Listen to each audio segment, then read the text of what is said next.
Last Sunday, kay we visited my lola sa Dipolog. She's actually staying in the ICU for 2 months now.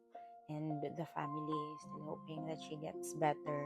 Though at some point there's already a bit of acceptance in our hearts. But we're still hoping for the best for her.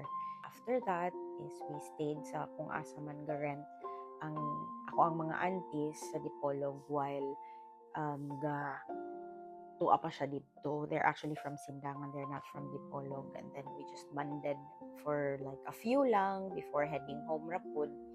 Okay, para we get together with my aunties and uncles, and then we visited pod my lola's husband before heading home. After aning a visit, then may uli na po dahil may pagka-following day. So yes, the best thing that we would do is to continue praying for my lolo and lola, and hopefully they get better soon.